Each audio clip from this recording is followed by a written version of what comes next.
प्रणाम साथियों, आपका हमारे चैनल में स्वागत है। आज हम आपके लिए लाए हैं निशुंभ, शुंभ और रक्तबीज के वध की कहानी। पौराणिक कथाओं के अनुसार शुंभ, निशुंभ और रक्तबीज नामक 3 दुष्ट दैत्य थे। इन तीनों ने मिलकर तीनों लोकों में हाहाकार मचा दिया था। समस्त प्राणियों और देवताओं के सामने जीवन संकट उत्पन्न हो गया था। इन दुष्ट दैत्यों के बल के आगे कोई भी अस्त्र शस्त्र टिक नहीं पा रहा था। परेशान होकर सभी देवता गण भगवान शिव के पास पहुँचे और उनसे समस्त प्राणियों और अपने प्राणों की रक्षा के लिए गुहार लगाई। फिर भगवान शिव ने देवताओं की व्यथा को समझते हुए उन्हें शीघ्र ही इस संकट से छुटकारा दिलाने एवं समस्त प्राणियों की सुरक्षा का वचन दिया। भगवान शंकर जी को पता था कि इन दैत्यों का संहार माता पार्वती ही कर सकती हैं। तत्पश्चात भगवान शिव ने माता पार्वती से कहा कि आप आदि शक्ति जगत जननी हैं। आपके तेज का सामना तीनों लोकों में कोई नहीं कर सकता है। आप इन दुष्ट राक्षसों का वध करके इस सृष्टि की रक्षा करें। शिव जी की आज्ञा पाकर माता पार्वती ने दुर्गा का रूप धारण किया और शुंभ, निशुंभ एवं रक्तबीज का वध करने के लिए निकल पड़ी। मगर उन दानवों को समाप्त करने में एक विकराल समस्या थी। रक्तबीज, इसको ये वरदान मिला हुआ था कि जहाँ भी उसके रक्त की एक भी बूंद गिरेगी वहाँ रक्तबीज जैसा दूसरा दानव उत्पन्न हो जाएगा, जिसके कारण उसका वध करना अत्यधिक कठिन था। फिर माँ दुर्गा ने दानवों की सेना का संहार करना प्रारंभ कर दिया। भीषण युद्ध हो रहा था। ऐसा लगता था जैसे ये पृथ्वी रक्त से लाल हो जाएगी। माँ दुर्गा अपने सिंह पर सवार होकर दानवों के खेमे में प्रलय मचा रही थीं। उनका रौद्र रूप देखकर दानव भय से कांप रहे थे। चारों तरफ इस तरह रक्त और शवों का अंबार लग गया। सभी दानव काल के गाल में समा रहे थे, मगर असल कार्य तो रक्तबीज का वध करना था। माँ दुर्गा जब भी रक्तबीज पर प्रहार करती वो हंसने लगता और जहाँ कहीं भी धरती पर उसका रक्त गिरता सैकड़ों रक्तबीज पुनः उठकर माता से युद्ध करने लगते। माता ये समझ गई थी कि इस राक्षस का वध करने के लिए इसका रक्त भूमि पर नहीं गिरने देना है। आदिशक्ति माता दुर्गा ने उसी क्षण अपने तेज से माँ कालरात्रि को उत्पन्न किया और जैसे ही माँ दुर्गा ने रक्तबीज का सर काटा, कालरात्रि ने उसका रक्त नीचे गिरने से पहले ही उसे अपने मुंह में भर लिया और इससे दूसरा रक्तबीज उत्पन्न ही न हो सका। इस प्रकार माँ दुर्गा की स्वरूप कालरात्रि प्रकट हुई और रक्तबीज का वध हुआ। तब से माँ कालरात्रि देवी के 7वें स्वरूप के रूप में स्थापित हैं। साथियों, अब आगे देखते हैं शुंभ और निशुंभ के वध की कहानी। युद्ध में रक्तबीज तथा अन्य दैत्यों के मारे जाने पर शुंभ और निशुंभ के क्रोध की सीमा न रही। अपनी विशाल सेना को इस प्रकार मारा जाता देख निशुंभ गुस्से में भरकर देवी की ओर दौड़ा। उसके साथ असुरों की प्रधान सेना भी थी। उसके आगे पीछे तथा पार्श्व भाग में बड़े बड़े असुर थे, जो क्रोध से ओठ चबाते हुए देवी को मार डालने के लिए आने लगे। महापराक्रमी शुंभ भी अपनी सेना के साथ मात्र गणों से युद्ध करके क्रोधवश चंडिका को मारने के लिए आ पहुंचा। इस तरह देवी के साथ शुंभ और निशुंभ का घोर संग्राम छिड़ गया। वे दोनों दैत्य मेघों की भांति बाणों की भयंकर वृष्टि कर रहे थे।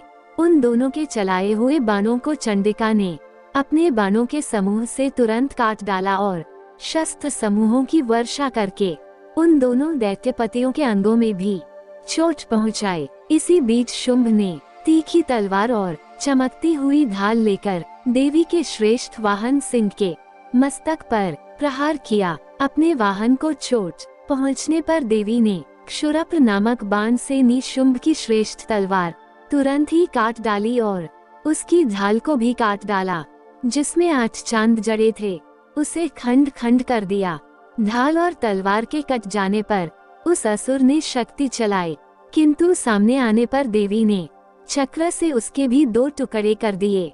अब तो निशुंभ क्रोध से जल उठा और उस दानव ने देवी को मारने के लिए शूल उठाया, किंतु देवी ने समीप आने पर उसे भी मुक्के से मारकर चूर्ण कर दिया। तब इसके बाद उसने गदा घुमाकर चंडी के ऊपर चलाई, परंतु वह भी देवी के त्रिशूल से कटकर भस्म हो गई।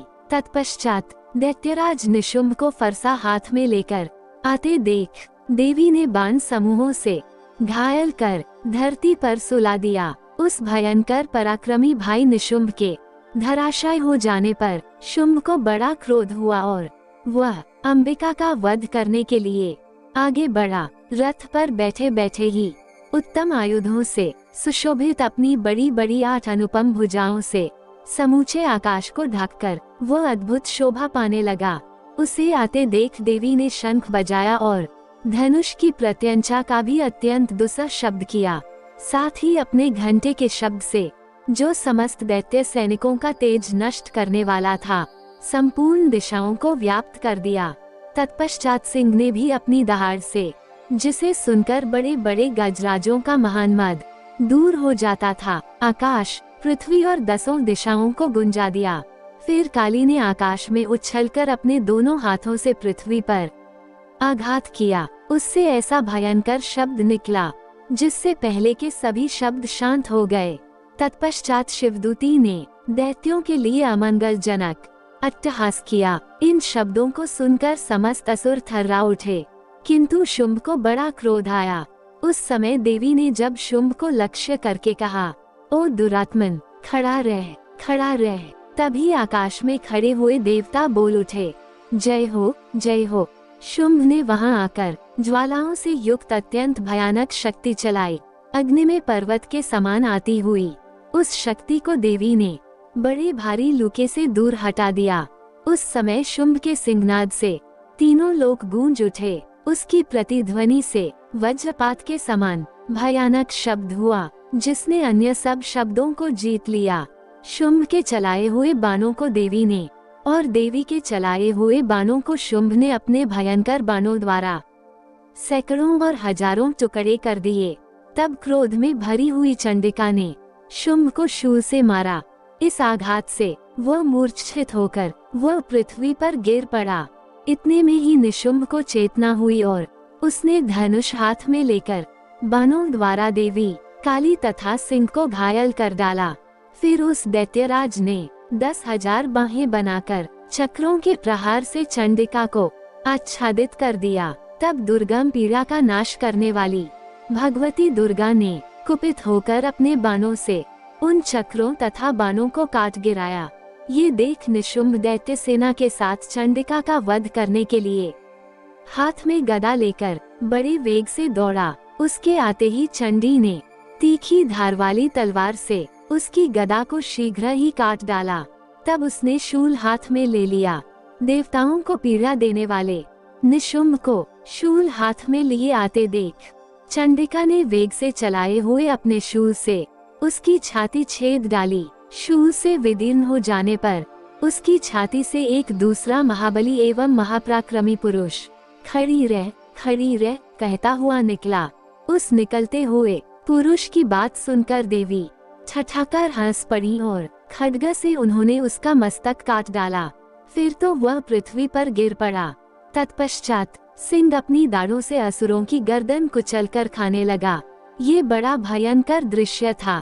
उधर काली तथा शिवदूती ने भी अनन्य दैत्यों का भक्षण आरंभ किया। कौमारी की शक्ति से विदीर्ण होकर कितने ही महादैत्य नष्ट हो गए। ब्रह्माणी के मंत्रपूत जल से निस्तेज होकर कितने ही भाग खड़े हुए। कितने ही दैत्य महेश्वरी के त्रिशूल से छिन्न भिन्न हो धराशायी हो गए। वैष्णवी देवी ने भी अपने चक्र से दानवों के टुकड़े टुकड़े कर डाले। इंद्री के हाथ से छूटे हुए वज्र से भी कितने ही प्राणों से हाथ धो बैठे। कुछ असुर नष्ट हो गए, कुछ उस महायुद्ध से भाग गए तथा कितने ही काली, शिवदूती तथा सिंह के ग्रास बन गए। इस प्रकार साथियों, माँ पार्वती ने निशुंभ व शुंभ का वध कर डाला। तो साथियों, ये कहानी आपको कैसी लगी हमें अवश्य राय दे। अगर यह कहानी आपको अच्छी लगी हो तो कृपया हमारे चैनल को लाइक, सब्सक्राइब और शेयर जरूर करें। धन्यवाद।